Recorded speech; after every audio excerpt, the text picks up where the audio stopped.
ஓம் சரவணபவா. வெற்றிவேல் முருகனுக்கு அரோகரா. முருகப்பெருமானின் அருள் ஆசியோடு இந்த நாள் இனிய நாளாக அமைய வாழ்த்துக்கள். முருகன் அப்படின்னாலே நமக்கு ஒரு தைரியம் பிறக்கும், உற்சாகம் பிறக்கும். நமக்கு என்னதான் வாழ்க்கையில் கஷ்டங்கள் சோதனைகள் வந்தாலும் முருகா நீ பார்த்துக்கோன்னு சொல்லிட்டோன்னா முருகன் நம்மளுடைய வாழ்க்கை பற்றிய கவலையையும் பயத்தையும் நிச்சயம் போக்கி அருள்வார். ஏன்னா முருகன் அப்படிங்கிற பேருக்கு என்ன அர்த்தம்னு கேட்டிங்கன்னா, முருகான்னு சொல்லும்போது எல்லா தெய்வத்துடைய அருளும் வந்து சேரும். அவருடைய உருவமே பார்த்திங்கன்னா துணிச்சலின் மறு உருவமாக இருக்கும். ஒரு மனுஷன் வாழ்க்கையில் சாதிக்கணும்னு நினைக்கிறான்னா அந்த மனுஷன் முருகனையும் முருகன் கை வேலையும் அவருடைய வாகனமான மயிலையும் சேவலையும் நாம் நம்பிட்டா போதும், முருகனுடைய அருள் நமக்கு பரிபூர்ணமாக கிடைக்கும். முருகன் அப்படிங்கிறவர் வெறும் கடவுள் மட்டும் கிடையாதுங்க. அவர் வீரத்துக்கும் விவேகத்துக்கும் அறிவுக்கும் வெற்றிக்கும் ஏன் நீதி நேர்மை இவை அனைத்துக்குமே ஒரு உருவகமாக கொடுத்தா அது முருகன் அப்படிங்கிற ஒரு கடவுளுடைய உருவமாக இருக்கும். அவர் தன்னுடைய 6 முகங்களால் நம்மளை தெளிவாக பார்ப்பாரு. அது நம்மளுடைய வாழ்க்கையில் இருக்கக்கூடிய பல பிரச்சனைகளுக்கு சரியான தீர்வை அவர் வழங்குவதற்கு உதவியாக இருக்கும். எல்லா கோணங்களில் இருந்தும் முருகர் நம்மளை பார்ப்பாரு. நாம் என்ன செய்கிறோங்கிறத முருகர் கவனிச்சுக்கிட்டே இருக்காரு அப்படின்னு முருகருடைய பக்தர்கள் நம்பினா போதும், நாம் எந்த விதமான தீய செயல்கள்லையும் ஈடுபட மாட்டோம். முருகனும் முருகன் கை வேலும் நமக்கு எப்போவுமே பக்கத்துணையாக இருக்கும். முருகனுடைய வேல் தீயதை அழித்து நல்லதை வாழ வைக்கக்கூடியது.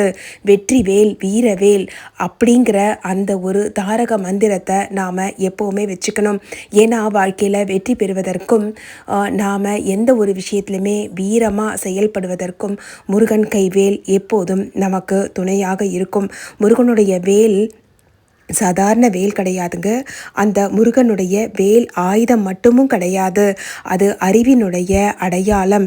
வேலினுடைய பகுதி எப்படி கூர்மையாக இருக்கோ அது போலத்தான் அதோடைய செயல்களும் இருக்கும். வேலை வழிபடுபவர்களுக்கு எந்த இடத்துலையும் அறிவு உதவியாக இருக்கும். ஏன்னா நம்மளோட அறிவினுடைய பலத்தை அது இன்னும் சிறப்பாக மேம்பட செய்யும். கூர்மையாக நாம் எதுலேயுமே தெளிவாக கவனித்து செயல்படுவதற்கு முருகன் வழிபாடும் முருகனின் வேலும் எப்போதும் நமக்கு துணையாக இருக்கும். எந்த சிக்கல் வந்தாலும் நம்மளோட அறிவால் அதை வெல்லக்கூடிய அசாத்திய சக்தியை முருகனும் முருகன் கை வேலும் நமக்கு கொடுக்கும். பயம் வந்தால் அதை பார்த்து பயந்து ஓடாமல் நாம் எதிர்த்து தைரியமாக நின்றால் துன்பம் வந்த வழி தெரியாமல் ஓடி போயிடும். நாம் எந்த ஒரு விஷயத்துமே அறிவால் எதிர்கொள்ளும் போது நம்மளுடைய செயல் நிச்சயமாக வெற்றி பெறும். எந்த விதமான சங்கடங்கள் வரக்கூடிய சமயத்தில் கூட நாம் கலங்காமல் அறிவாற்றலோடு செயல்படும் போது அந்த சங்கடத்தை கூட எளிதாக கடந்து சென்றுவிட முடியும். முருகப்பெருமான் சின்ன வயசுலேயே அசுரர்களை வென்றவர். இதுக்கு அர்த்தம் என்னன்னா, வெற்றி பெறுவதற்கு வயது ஒரு தடையாக இருக்காது.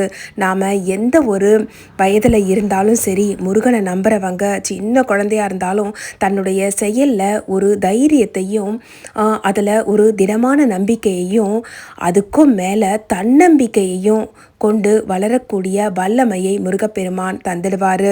நாம் மட்டும் இல்லாமல் நம்மளுடைய குழந்தைகளையும் இந்த மாதிரி கடவுள் வழிபாட்டில் குறிப்பாக முருகனையும் வழிபடுறதுலேயும் அவருடைய வேலை வழிபடுறதுலையும் நாம் ஈடுபடுத்தணும். அப்போ தான் அவங்க சின்ன வயசில் இருந்தே அறிவுபூர்வமாக செயல்பட்டு நல்ல ஒரு குழந்தையாக அவங்க வளருவாங்க.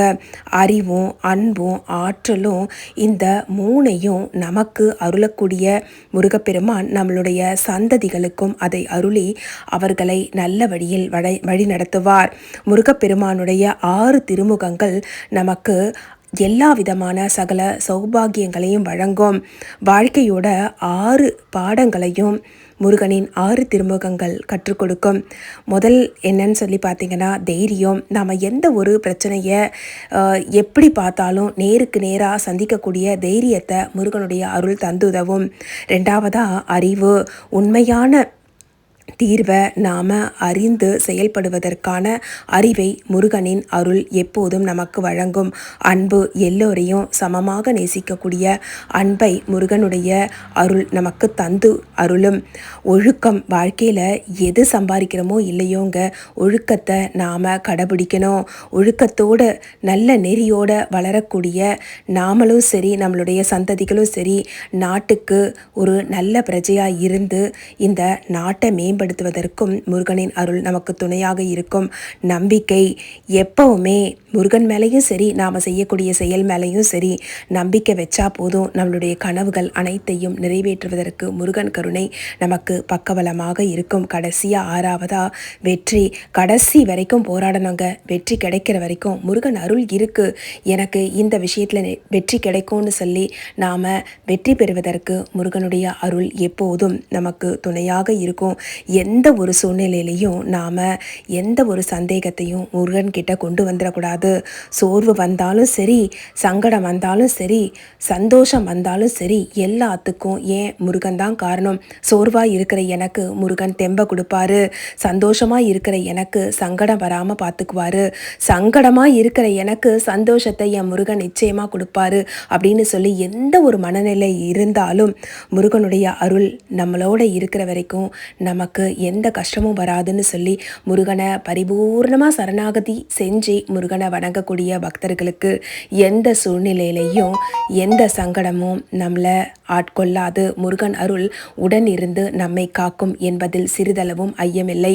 முருகனை அன்போடு நேசித்து வணங்குவோம். முருகனை நம்பி கைவிடப்பட்டவர்கள் யாருமே கிடையாது. அந்த எல்லா பக்தர்களுக்கும் முருகனின் அருளே எப்போதும் துணையாக இருக்கிறது. நமக்கும் எப்போதும் முருகனும் முருகனின் கைவேலும் மயிலும் சேவலும் துணையாக இருந்து காக்கும். முருகனை நம்பி நாம் நம் வாழ்க்கையை அவர் பாதத்தில் ஒப்படைத்தால் முருகன் அருள் நம்மை நலமாக, வளமாக, ஆரோக்கியமாக, செல்வ செழிப்போடு வாழ எப்போதும் நன்மையை தந்தருளி நம்மை காக்கும். ஓம் சரவணபவா. வெற்றிவேல் முருகனுக்கு அரோகரா. மற்றும் ஒரு அற்புதமான பதிவோடு உங்கள் அனைவரையும் மீண்டும் சந்திக்கிறேன். நன்றி, வணக்கம். வெற்றிவேல் முருகனுக்கு அரோகரா. சக்திவேல் முருகனுக்கு அரோகரா. ஞானவேல் முருகனுக்கு அரோகரா. கந்தவேல் முருகனுக்கு அரோகரா. குமரவேல் முருகனுக்கு அரோகரா. வடிவேல் முருகனுக்கு அரோகரா. வெற்றிவேல் முருகனுக்கு அரோகரா.